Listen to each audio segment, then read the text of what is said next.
Hi, Will. Thanks for texting your swing into textmypro.com.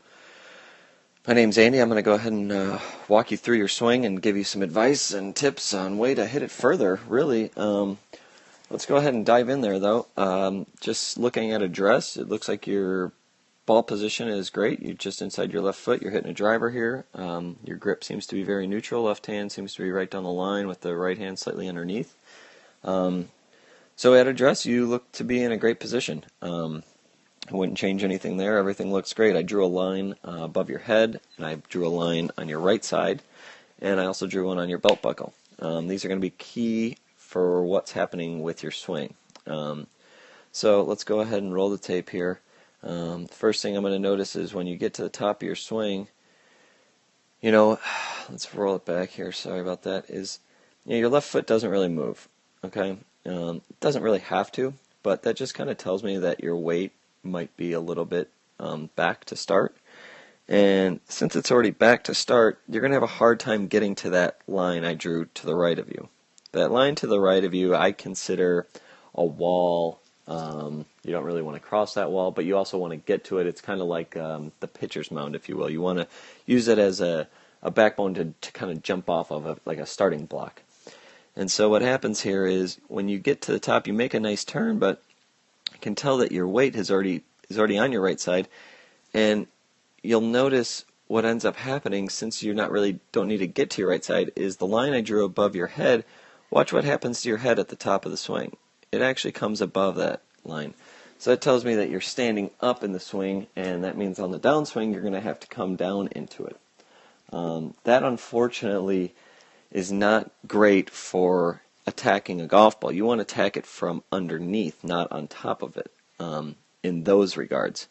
And I also put the circle around your belt buckle. And if we roll the tape here, starting on your downswing, here we go. You're about to come down. You haven't even started your downswing, and your weight is moving forward. And here we go on the downswing. The belt buckle is now inside the circle, and it is past the circle. Your belt buckle is over the ball. We're not even 3/4 of the way down, not even halfway down. And you can see that your lower body has almost cleared the entire golf swing. So what is going to happen there is it's going to force you to really throw your hands at it and really try to catch up with your hands. As you see here, if we keep on rolling, you can tell that your hands are just really behind you. And the result of this is just you really going to have to pull your hands through. And by pulling your hands through, I think we both know what that means. When you're going to pull your hands through and try to dip down and create that, you're going to end up pulling the ball down to the left. It's going to have that left to right spin on it, which is fine, but it's not going to go as far. And subsequently, the other shot is probably just going to be high out to the right ball. That probably doesn't turn as much, but ultimately, we want to use our body to hit it as far as we can, and with your height, we'd like to use your leverage. So when I speak of leverage and height, when I think of leverage, I think of a baseball pitcher standing on the back of a mound and pushing off that mound as hard as you can, creating that leverage. That's what we want to do in the golf swing, but we also want to do it from the ground up, if you will. With you, it looks like as you take the club back, like I said, you take it back, and your move is to stand up on it, which ultimately forces you to kind of dive into the ball. Instead of diving into the ball, I'd like to see you keep your weight on your right side, stay tucked in there, and explode into it, kind of up into it. I've put you on here against Bubba Watson. Obviously, Bubba's left-handed and does things a little unorthodox, but I want to show you how Bubba goes from the ground up in comparison to yourself. So I'm going to put a line above his head real quick. Kind of chopped off the top of his head. But let's go ahead and roll it here with Bubba.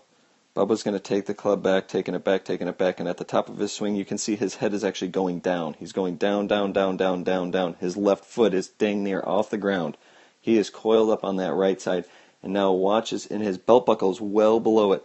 Now watch as he comes into the ball, he's going to start firing up into it instead of driving down into it. I think if we work on something like that, not only are you going to hit the ball, but you're going to be able to use your height and extension to absolutely start crushing it.